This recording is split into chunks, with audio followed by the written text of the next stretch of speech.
లోకనీతిలో పోవద్దు. మనము లోకానికి ప్రత్యేకంగా ఉండాలి. మనము మూర్ఖులకు ఈ తరం వారికి వేరే రక్షణ పొందండి అంటాడు పేతురు పెంతెకోస్తు దినం నాడు. వారికి వేరుగా ఉండాలి. మన ఆలోచన డిఫరెంట్ ఉండాలా, మన ప్రవర్తన డిఫరెంట్ ఉండాలా, మన మాటలు డిఫరెంట్ ఉండాలా. కఠినత్వం ఉండకూడదు. మళ్ళీ ఓపెన్గా మాట్లాడాలి. ఏదైనా సరే తప్పు జరుగుతూ ఒప్పుకోవాలా, తప్పు జరగకపోతే నా వల్ల ఏం జరిగిందని నిలదీసి అడగాల. అది తప్పేం కాదు. కానీ లోపల ఒకటి బయట ఒకటి అస్సలు ఉండకూడదు. మనం అట్లుంటే క్రీస్తు శిలువకు శత్రువులమే మనము. త్వర చూసుకుంటాం. హెబ్రీయులకు రాసిన పత్రిక 10:5 10:5 హెబ్రీ 10:5. కాబట్టి ఆయన ఎవరు? యేసుక్రీస్తు అండి. ప్రపంచ ప్రజలందరి కోసం ప్రాణం పెట్టిన ఆయన, సర్వలోకానికి రక్షకుడు, అందరికి ప్రభు యేసుక్రీస్తు. ప్రపంచంలో అందరూ పురుషుని సంతానం అయితే యేసుక్రీస్తు ఒక్కడే కన్య సంతానము. కారణం ఏంటి? తల్లిదండ్రులకు పుడితే పాపాత్ములు, కన్యకు పుడితే పుణ్యాత్ముడు కాదు అక్కడ అర్థం. పిల్లలందరూ పరిశుద్ధులే, అందరు పవిత్రులే. దేవుడిచ్చి బహుమానం తల్లిదండ్రుల పిల్లలుగా. మళ్ళీ యేసుప్రభు కన్యకకు పుట్టడానికి కారణం ఏంటంటే సూచన. అది ఆయన గుర్తుపట్టడానికి అంతే, సూచన. ప్రపంచంలో అందరూ తండ్రి సంతానమే, తండ్రిలోకి తల్లిలోకి రావాలా. యేసుప్రభు ఒక్కడే స్త్రీకి పుట్టిన వాడు. సూచన అది ఆయన కన్యకకు పుట్టడం. కోటాను కోట్ల మనుషులలో ఎలా గుర్తుపట్టాలైనని ఇదే సూచన. ఆయన కన్యకకు జన్మిస్తాడు, కన్యకకు జన్మిస్తాడు. ప్రపంచ ప్రజలందరి కోసం తన ప్రాణాన్ని పెడతాడు కదా. ప్రాంతీయతత్వం లేదు, కులతత్వం లేదు, మతతత్వం లేదు, ఈ దేశం ఆ దేశం అని లేదు. ఆరిన నేల మీద ఉన్న మనుషులందరికీ రక్షకుడైన, అందరి కోసం తన ప్రాణాన్ని పెట్టాడు, రక్తాన్ని కార్చాడండి ఆయన. పాప సమర్పణ అందుకే కలుగుతుంది మనకి. ఆయన చదువునండి 5వ వచనం. కాబట్టి ఆయన హెబ్రీ 10:5 కాబట్టి ఆయన ఈ లోకమందు ఆ లోకం నుండి ఈ లోకమందు ప్రవేశించినప్పుడు ఇలాగు చెప్పుచున్నాడు. దేవుడికి మాటిస్తున్నావు వచ్చే ముందు. పేరెంట్స్ పిల్లలకి కదా, పిల్లలు పేరెంట్స్కి వెళ్తారు, మమ్మీ నేను ఈ టైంలో వస్తే ఈ టైంలో పోతాను, డాడీ వస్తాను చెప్పిపోతారు. కొంతమంది, అందరు చెప్పరు అనుకో పిల్లలు, కొంతమంది చెప్తారు. దేవుడు కుమారుడైన క్రీస్తు తండ్రికి మాటిస్తుండు. ఆయన ఈ లోకమందు ప్రవేశించినప్పుడు ఇలాగ చెప్పుచున్నాడు, బలియు అర్పణయు నీవు కోరలేదు. దేవుడు కావలసింది బలులు కాదు, నువ్వు కోరలేదు. కానీ నాకొక శరీరము అమర్చితివి, ఒక దేహాన్ని నాకు ఇస్తున్నావు తండ్రి. తల్లి గర్భంలో మరియమ్మ గర్భంలో ఇయ్యబోతున్నావు. మనకు కూడా ఒక దేహాన్ని అమర్చాడు కదా, మనకు కూడా ఒక శరీరం అమర్చాడు. ఈ శరీరంతో ఏం చేయటానికి? సంపాదించటానికా, సుఖపడటానికా, నా కుటుంబం నా జీవితం అనుకోవటానికా ఈ దేహాన్ని ఇచ్చింది? దేవుడి పని చేయటానికి, దేవుని పని చేయటానికి ఈ నిర్మాణం జరిగింది. అది గుర్తుపెట్టుకున్న యేసుక్రీస్తు చెప్తుండు, నాకు ఒక శరీరం అమర్చితివి, పూర్ణోమములను పాప పరిహార బలులను నీకు ఇష్టమైనవి కావు. దేవుడికి బలులు కాదు, పూర్ణోమములు పాప పరిహార బలులు నీకు ఇష్టమైనవి కావు. అప్పుడు నేను గ్రంథపు చుట్టలో నన్ను గురించి రాయబడిన ప్రకారం దేవా నీ చిత్తం చేయటానికి ఇదిగో నేను వచ్చా. రాసుకున్నాడండి యేసుక్రీస్తు గురించి, నా కుమారుడు ఇలా బ్రతకాల. ఆయన గురించి కాదండి, మన గురించి కూడా తన కుమారుడు కదా యేసుక్రీస్తు దేవుడు రాసుకున్నాడు. ఆయన గ్రంథంలో ఆ రాయబడిన ప్రకారం, రాసుకున్న ప్రకారం యేసు బ్రతికాడండి చివరి దాకా. మళ్ళీ మనము యేసుక్రీస్తు దేవుడి కోసం బ్రతికాడండి. గ్రంథపు చుట్టలో నన్ను గురించి రాయబడిన ప్రకారం దేవా ఇదిగో నీ చిత్తం చేయడానికి నేను వచ్చానని చెప్పి ఊరుకున్నాడా? చేశాడండి ఆయన చిత్తాన్ని. 4 నిమిషార్థం పెట్టుకొని బ్రదర్ ఎవరో చూడండి ఒకసారి. ఆ చిత్తాన్ని చేసడానికి ఎంత కష్టపడ్డాడైనా. హెబ్రీలో 5:7 హెబ్రీ 5:7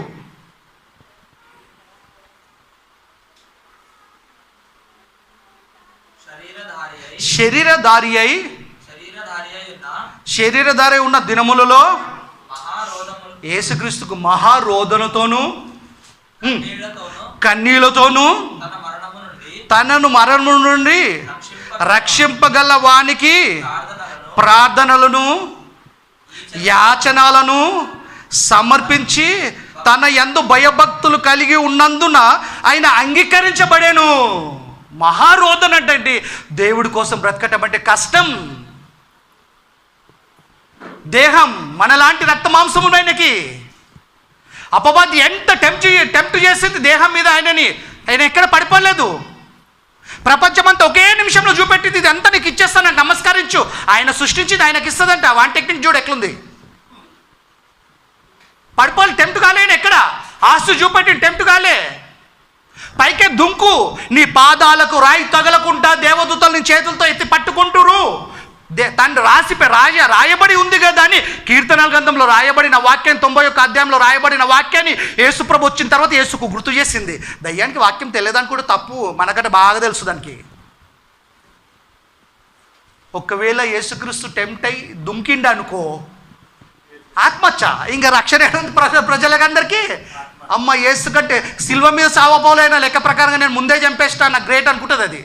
యేసుప్రభు ఎక్కడ లెచ్చగొడితే లెచ్చిపోలే, మనం కూడా లెచ్చిపోవద్దు, టెంప్ట్ కావద్దు. వాడు అన్న మాత్రాన్ని యేసు దేవుని కుమారుడు కాకపోతాడా? దుంకలేదైనా రాయబడింది, నీ పాదాలు రాయి తగలకుంటే ఎత్తి చేతులతో ఎత్తి పట్టుకుంటారంట. నిజమే, కానీ నేను ఎందుకు దుంక? ఆయన సిల్వ మీదనే చచ్చిపోవాలా. మహారోధంతోనూ కన్నీళ్లతోనూ తనను మరణము నుండి రక్షింపగల వానికి ప్రార్థనలు యాచనలు సమర్పించి తన యందు భయభక్తులు కలిగి ఉన్నందున ఆయన అంగీకరించబడాను. యేసుప్రభు సెలెక్ట్ అయిపోయాడు. జాలితో కాదు, దయతో కాదు ఆయన సెలెక్ట్ చేసింది. ఆయన క్యారెక్టర్ని బట్టి, ఆయన ప్రవర్తన బట్టి సెలెక్ట్ అయ్యాడు. ఆయన అంగీకరించబడ్డాడు. దేవుని ఇంప్రెస్ చేశాడు. మనిషిలాగా వచ్చాడు, దేవుడిలాగా బ్రతికాడు. మనం అవకాశం ఉన్నప్పుడు దేవుడి సన్నిధి, అవకాశం లేకపోతే తర్వాత చూసుకుంటాంలే. దేవుడు క్షమించాడా? దేవుడు క్షమిస్తాడు ఖచ్చితంగా. ఎందుకు క్షమించాడు? ఎప్పటిదాకా క్షమిస్తాడు, అప్పటిదాకా క్షమిస్తాడు బిడ్డ. చదవండి, కంటిన్యూ. ఆయన కుమారుడై ఉండి తాను పొందిన శ్రమల వలన విధేయత నేర్చుకున్నాడు. శోధన వలన, శ్రమల వలన, ఇబ్బందుల వలన ఏం నేర్చుకున్నాడు? విధేయత నేర్చుకున్నాడు. దేవుడికి దగ్గర అయ్యాడు. శ్రమలు వస్తే మనమేమో దూరం అవుతాం, ఆపోజిట్. ఆయన దగ్గర అయ్యాడు, మనం దూరం అవుతాం. శ్రమల వలన ఆయన విధేయత నేర్చుకున్నాడు. విధేయత నేర్చుకున్నాను. మరియు ఆయన సంపూర్ణ సిద్ధి పొందినవాడై సార్లైనా కదా. ఆయన ఏం చేశాడు? సంపూర్ణమైన సిద్ధి పొందాడు. తను పొందిన శ్రమల వలన ఏం నేర్చుకున్నాడు? విధేయత నేర్చుకుని దేవుడికి మరింత దగ్గర అయ్యాడు. ఆయన మహారోధంతోనూ కన్నీళ్లతోనూ కదా ఆయన అన్ని భరించి ప్రార్థనలు యాచనలు చేయటం వల్ల, తనను మరణమును రక్షింపగల వాడికి ప్రార్థనలు యాచనలు సమర్పించటం వల్ల, దేవుని యందు భయభక్తులు కలిగి ఉండటం వల్ల ఆయన అంగీకరించబడ్డాడు. అంత కష్టమైంది. గ్రంథం చుట్టలో రాయబడిన ప్రకారం బ్రతకాలంటే యేసు ప్రభుకి అంత కష్టమైంది. ఏ పాపం చేయకుండా జీవించిన వాడికి అంత కష్టమైంది. అంత కష్టపడ్డాడండి. అందుకే మరణించిన వెంటనే 3 రోజులకు లేపేశాడు తండ్రి. మనని ఈజీగా లేపుతాడా? రా బిడ్డారా అంటాడా? ఏం చేసావు నువ్వు నా కోసం అంటాడు. ఇప్పుడు ఏం చెప్తాం? ఇంతకాలాన్ని ఇచ్చిన నీకు, భార్యనిచ్చిన, భర్తనిచ్చిన, పిల్లల్నిచ్చిన, కుటుంబాన్ని ఇచ్చిన, ఇంత చదివావు, సంపాదిస్తూ బాగానే ఉంది. ఇంత బాగా అంత ఓకే. మంచి భర్తవు, మంచి డాడీ, మంచి భార్యవు, మంచి అన్నదమ్ములు, మంచి సహోదరులు మీరంతా. కానీ నా కొరకు ఏం చేశారు? నా కొరకు ఏమని చేస్తారా? మీరు ఏం చేయలే. మీరు ఎవరో నేను ఎరుగను. అయిపోయా. ఇంకా ఇంత పరిస్థితి భయంకరమైన దారుణమైన స్థితి అది. ఆ స్థితిలో పోకుండా ఉండటానికి దేవుడు ఇంకా మమ్మల్ని సజీవుల లెక్కలు ఉంచాడు కనుక మనం మారితేనే చాలా బెటర్ మనకి. చూడండి, లూకా సువార్త 2వ అధ్యాయం 45వ వచనం. లూకా సువార్త 2:45.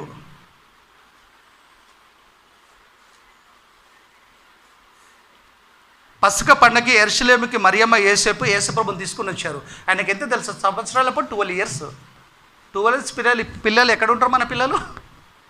ఆయన ఎక్కడుంటాడు? బోధకుల మధ్య కూర్చున్నాడు. ఆయనను పెంచటంలో మరియమ్మ శ్రద్ధ తీసుకుందండి. శ్రద్ధ తీసుకుంది ఎక్కువగా. అందుకే పిల్లల విషయంలో తల్లిదండ్రులు ఎక్కువ శ్రద్ధ తీసుకోవాలా. లూకా సువార్త 2:40 చదువునైనా. ఆయన అంటే ఎవరు? యేసుప్రభు అండి. ఆయన పైకి చదువుతా టైం అయిపోతా, టైం సద్వినియోగం చేసుకోవాలి కనుక మనం అందుకని 45 చదువుతున్నా. ఆయన కనబడనందున వీళ్ళు ఏం చేశారంటే 3 రోజులు ప్రయాణం చేసి వెళ్ళిపోయారు. ప్రభు మాతో ఉన్నాడులే అనుకున్నారు వీళ్ళు. చూసుకున్న వరకు లేడు ప్రభు. మనం కూడా అట్లనే అనుకుంటాం, ప్రభులో ఉన్నాంలే అనుకుంటాం. తర్వాత పోయిన తర్వాత చూసుకుంటే మనం ప్రభులో ఉన్నాం. అందుకే ప్రభులో ఉన్నామో లేదు చూసుకోవాలి మనం ముందే. మరియమ్మ చూసుకుంది, వెనక్కి వచ్చింది. ఇప్పుడు మన జీవితాన్ని మన వాక్యం వెలుగులు చెక్ చేసుకుంటే ప్రభులో ఉన్నామో లేదో తెలిసిపోతే మనకి వెనక్కి వచ్చేసాలి. మళ్ళా పోయిన తర్వాత చెక్ చేసుకుంటామంటే పోయినప్పుడు ఇంక ఉండడు, ప్రభు ఉండడు. అందుకే ఇప్పుడు చెక్ చేసుకుంటే మేలు మనకి. ఆయనను వెతుకుచు యెరూషలేముకు తిరిగి వచ్చిరి. 3 దినములైన తర్వాత ఆయన దేవాలయములో బోధకుల మధ్య కూర్చున్న 12 years పిల్లడు ఎక్కడ కూర్చోాలండి? మంచి నాలెడ్జ్ పర్సన్. ఏ పాఠశాల చదువుకుండా ఆయన యేసు ప్రభు? ఏ కళాశాల చదువుకుండు? చదువుకోలేడైనా. యోహాను సువార్తలో ఉంది, చదువుకోని ఇతనికి పాండిత్యం ఎక్కడిది? నేను చెయ్యి బోధ నాది కాదు, నా తండ్రిది. నన్ను పంపిన వాడిని బోధ ఇది అన్నాడు.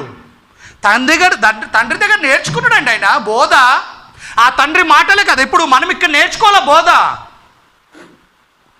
తండ్రి నేర్పించిన విద్య యేసుక్రీస్తుది, అదే విద్య ఇక్కడ ఉంది. ఈ విద్య నేర్చుకోవాలి మనం. ఈ విద్య నేర్చుకుంటే తండ్రికి ఇష్టడుగా ఉండగలుగుతాం మనం.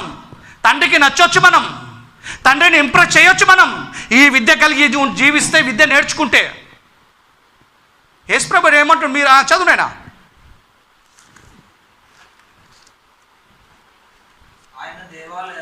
ఆయన దేవాలయంలో బోధకుల మధ్య కూర్చోండి వారి మాటలను ఆలకించుచుండెను. 12 సంవత్సరాల పిల్లోడికి ఉన్న ఆలోచన చూడండి. అందుకేంటాడు కదా, మీ సృష్టికర్తను నువ్వు బాల్యదినమే స్మరించుకోవాలా. యేసుప్రభు అండి బాల్యంలోనే 12 yearsలోనే పిల్లోడు ఏం చేస్తుండు? వాళ్ళు చెప్తున్న మాటల్ని, బోధకుల మాటల్ని ఆలకిస్తుండు. ధర్మశాస్త్రం కోసం చెప్తున్న వాళ్ళ బోధని ఆలకిస్తుండు. మన పిల్లలు ఆలకిస్తారా? మనమే ఆలకించం. కంటిన్యూ.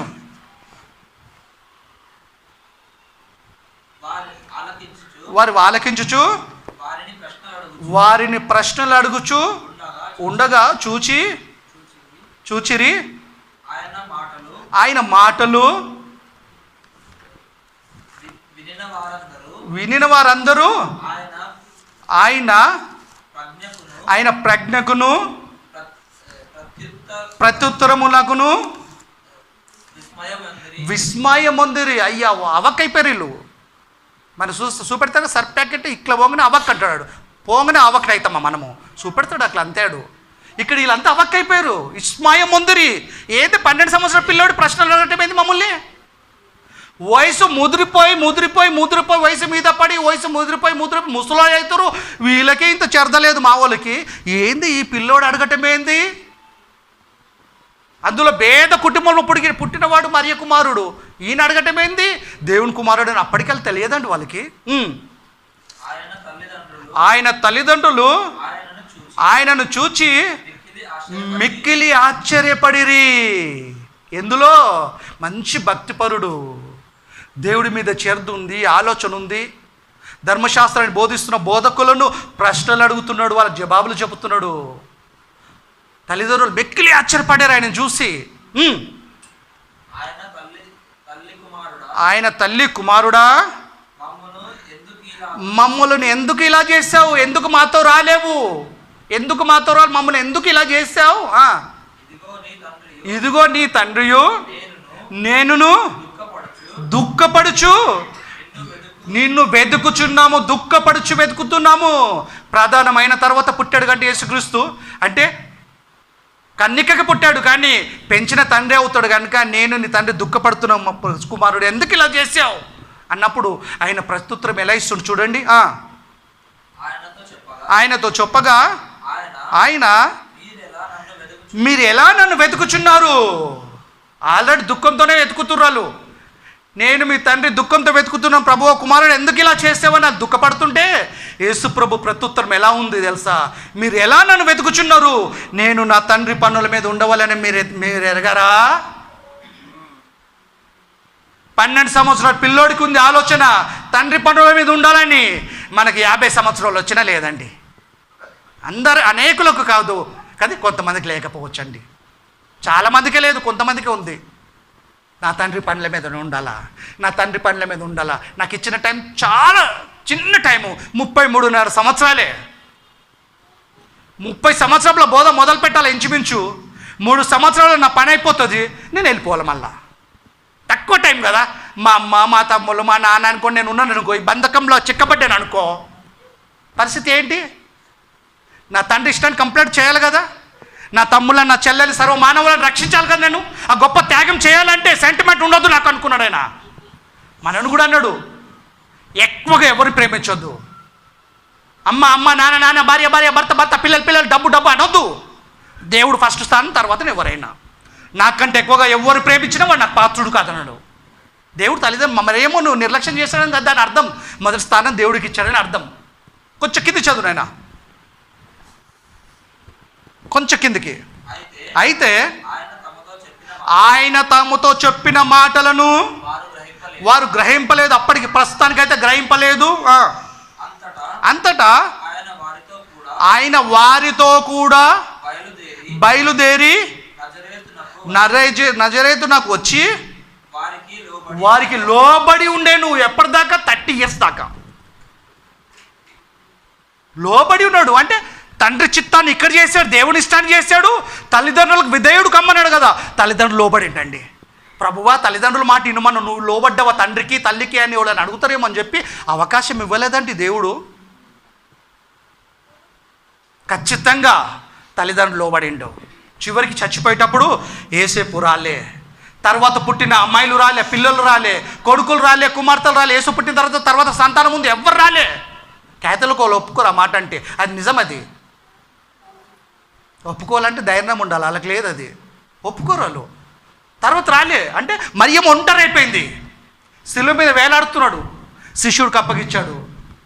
ఇదిగో కుమారుడు నీ తల్లి, అంబా ఇదిగో నీ కుమారుడు. తల్లి ఒంటరైపోయింది. చచ్చిపోయే పరిస్థితుల్లో కూడా తల్లి కోసం ఆలోచించగలిగిన గొప్ప మనసు ఉంది యేసుప్రభుకి. నా తమ్ముళ్ళు రాలే, నా చెల్లెలు రాలే, నా తల్లిని ఒంటరిగా చేసేసారు, నేను వెళ్ళిపోతా, ఉండయిగా, నా టైం అయిపోయింది, ఏం చేయాలా? నా శిష్యుడికి అప్పగిస్తా బాధ్యత. తల్లిని చూసుకున్నారు. ఈరోజు చాలామంది తల్లిదండ్రులు పెళ్ళిళ్ళు కాగానే ఎక్కువ శాతం నా బెల్లం నా పిల్లలు, తల్లిదండ్రుల తర్వాత. తల్లిదండ్రులు లేకపోతే ఏడికేడొస్తుండే బిడ్డను. తక్కువ మంది అంటే భక్తిగా ఉండేటోళ్ళు ఓల్డేజ్ హోమ్లో ఒకప్పుడు ఎక్కడెక్కడో కనపడుతుండే సిటీ అవుట్స్కట్లో. ఇప్పుడు పుట్టగొడుగులా పెరిగిపోయినాయి. టైం లేదు వీళ్ళకి. టైం లేదని చెప్పటం కంటే గుణం లేదని చెప్పాలి చూడటానికి. ఎందుకంటే కోడలు కూడా ఆలోచించాలా, ఒకప్పుడు అత్తలు కూడా ఆలోచించాలా. ఒకప్పుడు నువ్వు కోడలివే, కోడలారా మీరు కూడా ఆలోచించాలా, మీరు కూడా కాబోయే అత్తలే, అంతే కదా. ఇక్కడికైనా అక్కడికి, అక్కడికైనా ఇక్కడ సేమ్ దూరం కనుక చాలా జాగ్రత్త జీవించాలి మనం.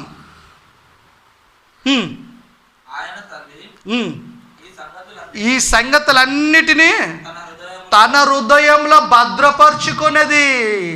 హృదయంలో హృదయం కేంద్రం అండి, మన హృదయం కేంద్రము కదా. మనకు అసెంబ్లీ కేంద్రము మన కదా, ఆంధ్రప్రదేశ్కి, మన దేశానికి అసెంబ్లీ పార్లమెంటు సెంటర్ కేంద్రం.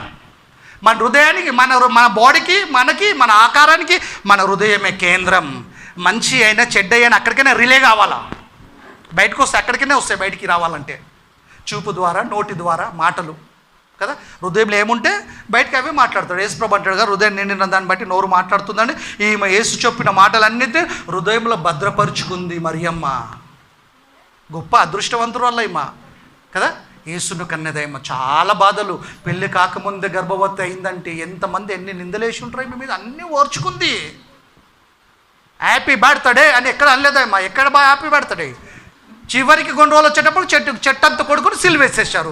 ఎక్కడ ఆనందించిందేమా, ఎక్కడ ఆనందం అండి, ఎక్కడ ఆనందం కలగలేదు. ఇంకా ఆయన మరణించినప్పుడు సర్వమానవులకి రక్షణ కలిగింది. ఎందుకంటే రక్తం కార్చాడు కనుక, పాపానికి వెల చెల్లించాడు ఆయన. అమూల్యమైన రక్తాన్ని కార్చాడు, రక్తం పెట్టుకున్నాడు మనందరినీ. మొట్టమొదటి శతాబ్దంలో, మొట్టమొదటి కాలంలో కదా, ఫస్ట్ సెంచరీలోనే మొదటి శతాబ్దంలోనే యూదులలో ఇంచుమించు 3,000 మంది క్రైస్తవులు కనబడి చేర్చబడి బ్యాప్టిజం తీసుకొని సంఘం అక్కడ ప్రారంభమైంది. అలా క్రైస్తవులు. మరియమ్మ చాలా కష్టపడింది, చాలా ఓర్చుకుంది, ఆమె ధన్యురాలు నిజంగా. చూడండి, త్వర చూసుకుంటాం. యేసుప్రభు వయసు ఎంత అప్పుడు బోధించినప్పుడు? లూకా 3:23 ఒకటే వచ్చినమ్మ సెంటెన్సే.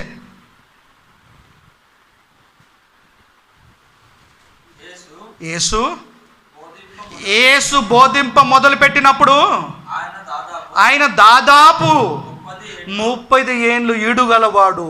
30 ఏజ్ ఆయనకి. ఎందుకు 30ని సెలెక్ట్ చేసుకున్నాడు దేవుడు అంటే, ధర్మశాస్త్ర ప్రకారం యాజకత్వం చేయాలంటే 40 దాటొద్దు, 30 కంటే తక్కువ ఉండొద్దు. అందుకోసమే 30నే సెలెక్ట్ చేసుకున్నాడు ఆయన. 30 కంటే తగ్గొద్దు, 40 కంటే పెరగొద్దు, అందుకే 30. ఆయన కాలం ఇచ్చితే దేవుడు ఆయుష్కాలం ఎంత ఇచ్చాడు ఆయనకి? 3.5 సంవత్సరాలే. మనకెంత ఇచ్చాడు? చాలా కాలం ఇచ్చాడు. తక్కువ కాలంలోనే కంప్లీట్గా దేవుడు పనిచేస్తాడు ఆయన. మనము ఎక్కువ కాలం ఇచ్చినా మన కోసం మనమే బతికేస్తున్నాం, తక్కువ కూడా చేస్తలేము. ఇక తక్కువలో తక్కువ చేస్తున్నాం అంటే ఎప్పుడైనా వీలైతే దేవుడికి ఏదో మెహర్బాన్ చేస్తున్నాం అనుకుంటాం. మనం చర్చకొస్తే మనకు లాభం, ప్రార్థిస్తే మనకు లాభం, వాక్యం ధ్యానిస్తే మనకు లాభం, పరిచయం చేస్తే మనకు లాభం. దేవుడికి ఒరిగేది ఏం లేదు. మనం లేకపోతే మరోళ్ళతో చేయించుకుంటాడు దేవుడు. కనుక మనము దేవుడికి శత్రువులుగా మిగిలిపోతాం. తరతర చూసుకుంటాం. మార్కు సువార్త 1:38, లూకా సువార్త ఇంకోళ్ళు పట్టుకోండి బెదరోలనా. మార్కు 1:38. ఏంటి క్రీస్తు కార్యాలంటే? అందరు తమ సొంత కార్యాలు చూసుకుంటున్నారు, క్రీస్తు కార్యాలు చూడకున్నారంటే చూస్తాం ఇదేందో కార్యాలు. మార్కు సువార్త 1వ అధ్యాయం 38వ వచనం.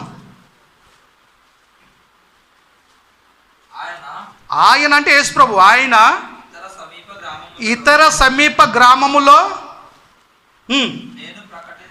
నేను ప్రకటింపవలేను.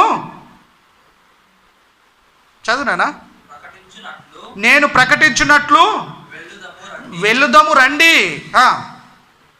ఇందు నిమిత్తమే కదా నేను బయలుదేరి వచ్చి తిని వారితో చెప్పాను. ఇందు నిమిత్తం కదా నేను బయలుదేరి వచ్చి తిని చుట్టుపక్కల గ్రామాల్లో సువార్తను ప్రకటించాలా. మళ్ళీ మనం ఎందు నిమిత్తం ప్రకృతిలోకి వచ్చాము? ఆయన పని చేయటానికి. సాక్షాత్తు దేవుడు కుమారుడే పని చేశాడు, దేవుడి కోసం ప్రకటించాడు. ఇశ్రాయేలు ప్రజలకు దేవుడు ఎవరో తెలియదు, ఆ దేవుణ్ణి బయలుపరిచాడు. శరీరదైన దినములు కదా ఆయన, ఆ వాక్యమైన దేవుడే శరీరం దాల్చుకొని మన మధ్య నివసించాడు. అదృశ్య దేవుని బయలుపరిచాడు ఆయన, దేవుడి కోసం చెప్పాడు ఆయన. ప్రజలకి పాపం కోసం చెప్పాడు, నరకం కోసం చెప్పాడు, పరలోకం కోసం చెప్పాడు, నీతిని కోసం చెప్పాడు, శత్రువులు ఎలా ప్రేమించాలో చెప్పాడు, నిన్ను వాళ్ళని పొరుగు అని ప్రేమించమని చెప్పాడు. ఈ లోకం శాశ్వతం కాదు, మరో లోకం ఉందని చెప్పాడు, మరో జీవితం ఉందని చెప్పాడు. చావుతో ముగింపు కాదు, మరో జీవితం ఉందని చూపెట్టాడు, చెప్పాడు, అన్నీ చేశాడు. చుట్టుపక్కల ఉన్న గ్రామంలో ప్రకటించాడు. మనం కూడా వెళ్ళాలి మన చుట్టుపక్కల గ్రామంలో. సిటీ అవుట్స్కట్ అని పర్లే. కనుక అధికారులు అంతా మనకి యాంటీగా ఉన్నారు కనుక చాలా జాగ్రత్తగా మనం పరిచయం చేయాలా, చాలా జాగ్రత్త చేయాలా. భయపడొద్దు, జాగ్రత్త చేయాలా. భయపడి ఉండొద్దు, మనం ఏదో స్ట్రిక్ట్గా ఉందో చెప్పి మానొద్దు. మనం పరిచర్య మాత్రం ఆగొద్దు, ఆగకూడదు కూడా. మనం చేయాలి ఖచ్చితంగా. సోషల్ మీడియా ఉంది, వాడుకుంటాం పరిచర్య నిమిత్తం. మీటింగ్ అరేంజ్ చేస్తాం ఎక్కడైనా పబ్లిక్లో, కలపత్ర పంచితే అబ్జెక్షన్ చేస్తారు. ఎక్కడ మీటింగ్ అరేంజ్ చేస్తాం ఎక్కడైనా, కొద్ది డబ్బు ఖర్చు పెడతాం, టైం స్పెండ్ చేస్తాం, అక్కడ చెప్తాం కొద్ది మందికైనా. 99 కదా నీతిమంతుల కంటే, మారు మనసు అక్కర్లేని 99 నీతిమంతుల కంటే ఒక పాపి విషయమే పరలోకంలో ఎక్కువ సంతోషం అంట దేవుడికి. ఎక్కువ సంతోషం. దేవుడు సంతోషం పెడితే ఎక్కువ కాలం పెట్టుకుంటాడు భూమి మీద. మనం కిడ్నీలు ఫెయిల్ అయ్యి చావం, మనం జాయింటిస్ వచ్చి పోం, మనం ఎక్కువ కాలం పెట్టుకుంటాడు మనని. అందుకే ఆయనకు నచ్చాలా. బాగా ఎక్సర్సైజ్ చేస్తే ఎక్కువ కాలం ఉంటామనుకుంటే తప్పది. ఫిజిక్గా బలంగా ఉంటామేమో కానీ చిన్న క్రిమ్ వస్తే కండలు గిండలు అన్నీ కరిగిపోతాయి, చచ్చిపోతాం. మన ఆయుష్ ఉండాలంటే దేవుని ఇష్టాన్ని మనం చేయగలిగితే, దేవభక్తి కలిగి ఉంటే భూమి మీద ఎక్కువ కాలం పెట్టుకుంటాడు. మంచి ఆరోగ్యాన్ని కూడా ఇస్తాడండి దేవుడు. దేవుడు మంచి ఆరోగ్యం ఇస్తాడు మనని. ఆరోగ్యాన్ని ఇచ్చినప్పుడు మన ప్రాణాన్ని ఆయన పనిలో ఖర్చు పెట్టాలి మనం. చదువునైనా అది వచ్చినాం ఒకసారి మళ్ళా 38. ఇందు నిమిత్తమే కదా నేను 38 చదువు కరెక్ట్గా. 38 చదువునైనా. ఆయన ఇతర సమీప గ్రామములలోను నేను ప్రకటించున్నట్లు వెళ్ళుదము రండి. ఇందు నిమిత్తమే కదా నేను బయలుదేరి వచ్చి తినని వారితో చెప్పాను. ఎందు నిమిత్తం బయలుదేరా? సువార్త నిమిత్తం. ఆ లోకం వదిలిపెట్టి ఈ లోకానికి వచ్చాడు. మన శిలువ మీద చచ్చిపోమంటుండా? లేదే. మనం చచ్చిపోయినా ఒకవేళ ఓవర్ యాక్షన్ చేసి చచ్చిపోయిన ప్రయోజనం లేదు ఎవరికి. ఆయన ప్రాణం పెట్టాడంటే రక్షణ కలిగింది. మన వల్ల ఏం కలుగుతుంది? ఏం కలగదు. మన వాళ్ళు చేయాల్సింది మనం ఒకటే, సువార్తను ప్రకటించాలి. మనుషులను రక్షించే అపరాధంలో పాపం చేత చచ్చిపోయిన వారిని ఒకప్పుడు వాక్యం ద్వారా దేవుడు మనల్ని ఎలా రక్షించాడో ఇదే మాటల్ని వాళ్ళకి అందిస్తే వాళ్ళు కూడా బ్రతికిపోతారు. అనేకులు ఆ వాక్యం మంచి మనసు పెట్టినారనుకో, స్వీకరించారనుకో, ఖచ్చితంగా బ్యాప్టిజం తీసుకుంటారు, పాప క్షమాపణ పొందుతారు, వాళ్ళు బ్రతికిపోతారు, మళ్ళీ దేవుళ్ళలోకి వచ్చేస్తారు వాళ్ళు. అట్లా మనం కొంతమందినైనా మనం బ్రతుకు కాలంలో మనం రక్షించాలా. లూకా సువార్త 4:42.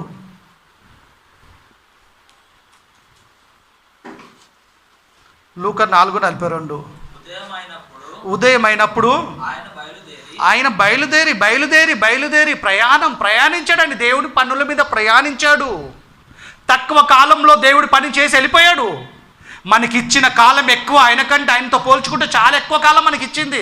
ఆ కాలంలో దేవుడి పని చేసి కళ్ళు మూయాలి. మనం దేవుడి పని చేయకుండా కళ్ళు మూస్తే తెరుచుకుంటాం ఎక్కడో తెలుసా? నరకంలా.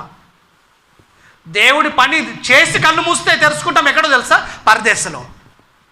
అబ్రహాం ఉన్న చోటుకి వెళ్ళిపోతాం మనం.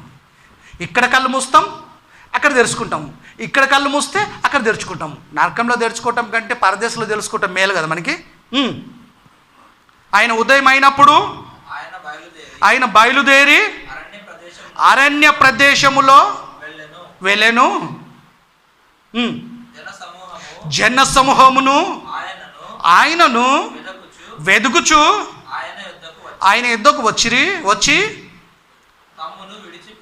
తమ్ముల్ని విడిచిపోకుండా ఆపగా ఆయన నేను ఇతర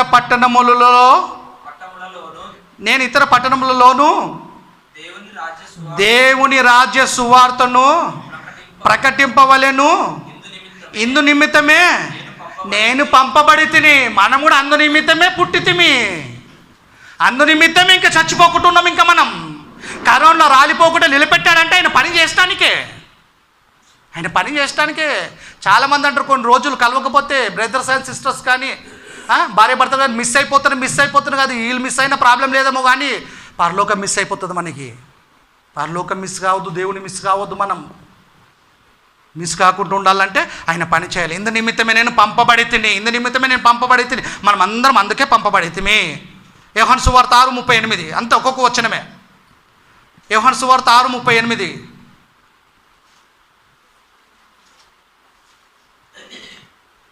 యోహాను సువార్త 6:38.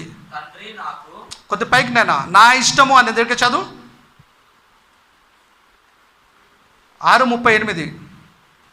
నా ఇష్టం నెరవేర్చుకొనుటకు నేను రాలేదు, నన్ను పంపిన వాని చిత్తం నెరవేర్చుటకే పరలోకంకి నేను దిగి వచ్చి తిని. ఎవరిష్టం? తండ్రి చిత్తం.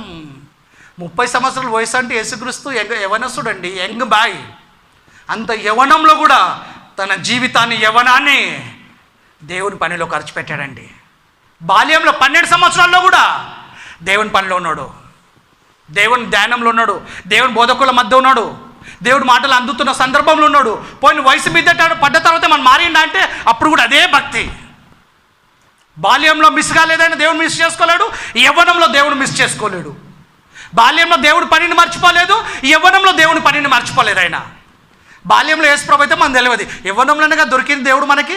యవ్వన కాలంలో కాడి మోయుట నరుడికి మేలంటే గొప్ప భాగ్యం. అది యవ్వనంలో చేయాలి. మనం నిజంగా నడవలేకపోతున్నాం, చేతనైతలేదు మనకంటే దానికి దేవుడు చూసుకుంటాడు, దానికి దేవుడే సమాధానం చెప్పాలి. కానీ అన్నీ బాగున్నాయి, కాళ్ళు బాగున్నాయి, చేతులు బాగున్నాయి, బ్రెయిన్ పనిచేస్తుంది, అన్నీ పనిచేస్తుంది, యవ్వనం ఉంది, అంతున్న తర్వాత దేవుడు పని చేయకపోతే లెక్క చెప్పాలి. ఆ రోజు లెక్క చెప్పాలా.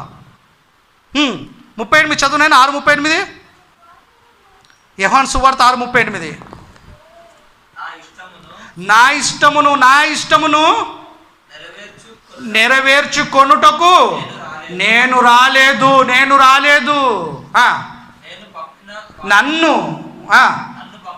నన్ను పంపిన వాని చిత్తము నెరవేర్చుటకై పరలోకము నుండి దిగి వచ్చి తిని పుట్టినవాడు కాదు ఆయన, దిగి వచ్చినవాడు. మరేమో గర్భం ద్వారా వచ్చాడు కనుక పసిపిల్లలకు పుట్టుకన్నాడు. దిగి వచ్చినవాడు. ఎందుకు? తండ్రి ఇష్టాన్ని చేయాలా, తండ్రి కోసం ఇశ్రాయేలు ప్రజలకు బయలుపరచాలా, కఠినంగా కూడా ప్రజల మనసులలో మార్పు కలిగ చేయాలా, పాపంలో ఉన్న ప్రజలను విడిపించాలా, నేను దేవుని కుమారుని రుజువు చేసుకోవాలా, శిలువ మీద మరణించాలా. ఇదంతా దేవుడి చిత్తం. ఆయన చిత్తాన్ని చేయడానికి నన్ను చేశాడు. 9వ అధ్యాయం అపోస్తలులు 1 కొరింథీయులు 9:16. 1 కొరింథీయులు 9:16 ఒకటే వచనం. నేను సువార్త, పౌలు గారు అంటుడు కొరింథీయులను పట్టణ క్రైస్తవులు చెప్తుండు, నేను సువార్తను ప్రకటించుచున్నాను, నాకు అతిశయ కారణం లేదు. సువార్తను ప్రకటింపవలసిన భారము నా మీద మోపబడి ఉన్నది. మనందరి మీద మోపబడి ఉంది సువార్తను ప్రకటించాల్సిన భారము. మన కుటుంబాల్లో మనం చూసుకుంటూ మనం పోషించుకుంటూ మన వాటి మీదనే మునిగిపోతే, ఒక మాటలో చెప్పాలంటే సూటిగా మొమ్మాట పడకుండా దేవుడికి అన్యాయం చేస్తున్నాం మనం. కనుక మనసు మార్చుకోవాలా. సువార్త ప్రకటించాల్సిన భారము నా మీద మోపబడి ఉన్నది. అయ్యో, నేను సువార్త ప్రకటింపకపోయిన ఎడల నాకు శ్రమ. ఏందంట? సువార్త ప్రకటించకపోతే శ్రమ. అర్థమైపోయింది ఆయనకి. మనకు అర్థమైతలేదు. చర్చికి వెళ్తున్నాం, కలిగింది ఏదో వేస్తున్నాం, బల్లలో పాలు పొందుతున్నాం, మళ్ళీ మన పనులు చేసుకుంటున్నాం, సోమవారం నుండి శనివారం వరకు, మళ్ళీ ఆదివారం మళ్ళీ వస్తున్నాం, 2 గంటలు కూర్చుంటాం, వెళ్ళిపోతున్నాం. ఇది కాదే. మొదటి శతాబ్దం క్రైస్తవులు సంఘం నుండి సేవకులు పంపించాడు, మనుషులు పంపించాడు, అందరు కలిసి పరిచర్య చేశాడు, విశ్వాసులు చేశాడు, వాక్యం ప్రకటించారు, అపోస్తులు ప్రకటించారు, అందరు పనులు చేశారు, వాళ్ళ జీవనోపాధి చేసుకుంటూ సువార్త పని చేశారు. కనుక మనం కూడా పని చేయాలి. చదువు అదే వచనము, సువార్త ప్రకటించాల్సిన భారం నా మీద మోపబడి ఉంది. అయ్యో బాధ ఏమని జరుగుతా, అయ్యో అంటాం. మన వాళ్ళకి అడిగితే జరుగుతా అంటాం, పరాయానికి అడిగితే ఏమో అయ్యో అన్నాం. మనకు కావాల్సిన వాళ్ళకి ఎవరికైనా ఏమైనా అయితే అయ్యో అంటాం. ఇక్కడ ఏమంటాడు? అయ్యో, నేను సువార్తను ప్రకటింపకపోయిన ఎడల నాకు శ్రమ. చిన్న శ్రమ కాదు తాత్కాలిక జీవితంలో కదా, నరకంలో ఉంటుంది అనంతకాలం శ్రమ, శాశ్వత కాలం శ్రమ, అన్లిమిట్. అది పేతురు రాసిన మొదటి పత్రిక 2వ అధ్యాయం 21, అది ఒకటే వచనం. మొదటి పేతురు 2:21. పేతురు రాసిన మొదటి పత్రిక 2:21. మొదటి పేతురు 2:21 నాయన. ఆయన అంటే యేసుక్రీస్తు, ఆయన పాపము చేయలేదు, మనం కూడా చేయకూడదు. ఆయన పాపము చేయలేదు, ఆయన నోట ఏ కపటము లేదు, ఆయన అబద్ధాలు ఆడాడు, కపటం లేదు, నిష్కపటంగా ఉన్నాడు. మనం కూడా అబద్ధాలు ఆడొద్దు. ప్రాణం పోయే పరిస్థితులు వస్తున్నాయంటే ఏదో అనుకోవచ్చు. మనము మామూలుగా రొటీన్గా అబద్ధాలు ఆడతారండి. చాలామంది రొటీన్ అయిపోయింది అబద్ధాలు ఆడటం క్రైస్తవులకి. అబద్ధాలు ఆడకూడదు. మనకు తెలుసు మనం ఆడుతున్నామా లేదా అనేది. ఆయన నోటను ఏ కపటము కనబడలేదు, ఆయన దూషింపబడి బదులు దూషింపలేదు. 21 వచనం, ఫస్ట్ వచనం చదువునైనా. నువ్వు కంప్లీట్ చదవలే, మధ్యలోకి చదివావు. ఆయన క్రీస్తు కూడా మీ కొరకు బాధపడి మీరు తన అడుగు జాడల యందు నడుచుకొనున్నట్లు మీకు మాదిరి ఉంచిపోయాను. మాదిరి ఇలా బ్రతకండి చూపెట్టాడు ప్రాక్టికల్గా. మీరు ఇలా బ్రతికితే ఇలా బ్రతకొచ్చు, నేను బ్రతికి చూపెడుతున్నా. మీలాంటి దేహమే, మీలాంటి మనిషిని నేను. మీలాగే నిద్ర వచ్చింది, మీలాగిన కోపం వచ్చింది, మీలాగిన ఏడుపు వచ్చింది, మీలాగిన బాధ అయింది, కానీ మీలాగా బతకలే నేను. ఏంది ప్రత్యేకత నాకు మీకు? నా దృష్టి అంతా ఆయన మీద ఉంది, మీది అంతా లోకం మీద ఉంది, అంత తేడా, వేరేది ఏం లేదు అక్కడ. మీకు మాదిరి ఉంచిపోయాను. మాదిరి అంటే ఏంటంటే ఆయన పాపము చేయలేదు, ఆయన నోట ఏ కపటము లేదు. ఆయన పాపము చేయలేదు, ఆయన క్యాల్కులేషన్ అది. ఆయన పాపమే చేయలేదు. దేవుడు ఇంప్రెస్ చేశాడండి ఆయన తన భక్తి ద్వారా. ఈరోజు ప్రజలందరికీ ఆదర్శవంతుడు. ఆరిన నేల మీద ఉన్న ప్రజలందరూ, ఎంతోమంది ప్రజలు, అన్ని ప్రాంతంలో ఉన్న ప్రజలు యేసుక్రీస్తు అంటే అభిమానం అంది. యేసుక్రీస్తుకు కావాల్సింది అభిమానులు కాదు, శిష్యులు కావాలా. మనం వెళ్ళి అనేకులను శిష్యులుగా చేయాలా.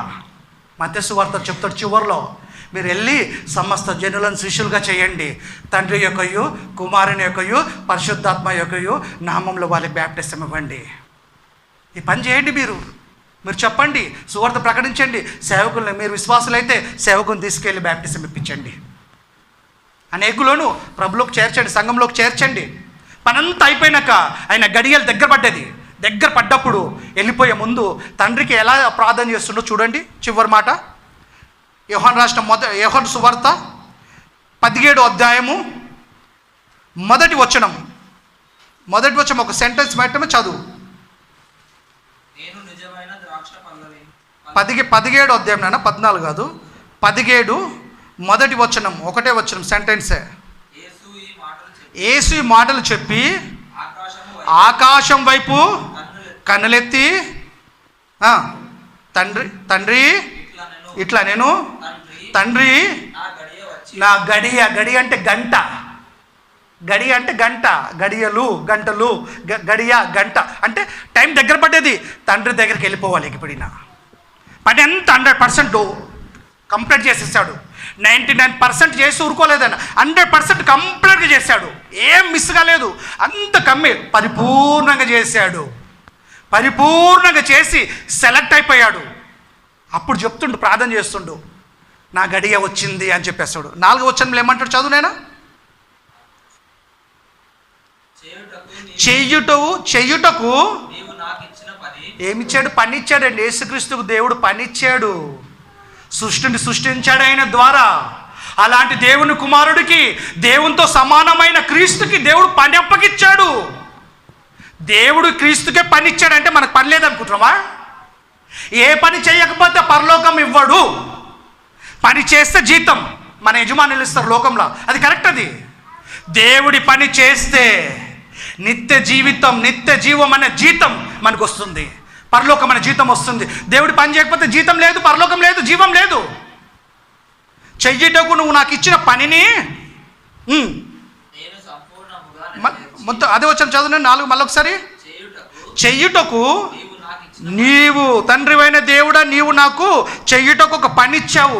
ఆ పని చెయ్యాలంటే నాకు దేహం ఉండాలి కనుక తల్లి గర్భంలోనే నాకు ఒక శరీరం అమర్చితివి. దేహంతోనే పని చేయాలి కనుక దేహం ఇచ్చాడు. ఆయనకు దేహం ఇచ్చాడు, ఆయన కాలం ఇచ్చాడు. మనకు దేహం ఇచ్చాడు, మనకు కాలం ఇచ్చాడు. దేహం ఇచ్చాడంటే పని ఉంది. ఆత్మతో పని లేదు. ఉట్టి ఆత్మ ఎక్కడ పని చేస్తుంది? కనపడదు కదా ఎవరికి. కనుక దేహం ఇచ్చాడంటే పని ఉంది. కాలం ఇచ్చాడు, పని ఉంది. మనకు దేహం ఇచ్చాడు, కాలం ఇచ్చాడంటే మనకు కూడా పని ఉంది. ఆ విషయాన్ని ఎరిగిన యేసు ప్రభు తనకిచ్చిన సమయాన్ని దుర్వినియోగం చేసుకోకుండా సద్వినియోగం చేసుకొని తండ్రి పని చేశాడు. చెయ్యుటకు నువ్వు నాకు ఇచ్చిన పనిని నేను సంపూర్ణముగా నెరవేర్చి. ఎక్కడ నెరవేర్చినో ప్రభు అని ప్రశ్నిస్తే సంపూర్ణంగా అంటే 100% సంపూర్ణంగా నెరవేర్చి భూమి మీద నిన్ను మహిమపరిచితిని. నా క్యారెక్టర్ ద్వారా నిన్ను మహిమపరిచా. నీ ఇష్టాన్ని నేను చేస్తా, కంప్లీట్గా చేసిన. ఇప్పుడు ఏం చేయాలా? నా మహిమ నాకు మళ్ళీ ఇచ్చాయి. స్వతంత్రంగా అడుగుతాడు, రిక్వెస్ట్ పెడతాడు అక్కడ. ప్లీజ్ తండ్రి అంటలేడు. చెయ్యుటకు నువ్వు నాకు ఇచ్చిన పనిని నేను సంపూర్ణంగా నెరవేర్చి భూమి మీద తండ్రి నేను మహిమపరిచితిని. లోకము పుట్టక ముందు చదువునేనా తండ్రి, లోకము పుట్టక మునుపు నీ యుద్ధ నాకు ఏ మహిమ ఉండెనో ఆ మహిమతో నన్ను ఇప్పుడు నీ యుద్ధం మహిమపరచు. నా మహిమ నాకు ఇచ్చేయి. నీ పనంతా చేసేసిన, కంప్లీట్గా చేసిన తండ్రి. నేను ఫినిష్. విశ్వం ఉన్నంత కాలం ఏ మానవుడైన ప్రతి మనుషుడు రక్షించబడాలంటే నేను ఏం చేయాలో నేను కంప్లీట్గా నీ ప్రణాళిక అంతా చేసిన, నాకు ఇచ్చిన చిన్న కాలంలోనే అంతా చేసేసిన. ఇప్పుడు నా మహిమ నాకు ఇచ్చాయి అంటున్నాడు. నా మహిమ నాకు ఇచ్చాయి, నా మహిమ నాకు ఇచ్చాయి. ఎందుకంటే దేవునితో సమానం కూడా విడిచిపెట్టకూడదు భాగ్యం అని ఎంచుకోకుండా తగ్గించుకొని వచ్చేస్తాడు కదా. పిలిపి 2:5 అలాంటి మనసు అనేది తగ్గించుకున్నాడు, వచ్చేసాడు. ఇప్పుడు నా మహిమ నాకు ఇచ్చాయి, కంప్లీట్గా పని చేసి అడుగుతున్నాడు. పని చేయకుంటే ఏమడిగినా మన దక్కది. చివరి మాటలో చూడనా, ప్రకటన గ్రంథం 22:11 వచనం. చివరి మాటలో ఏం చెప్తుడు చూడంటే నిజంగా చాలా భయంకరం ఇది.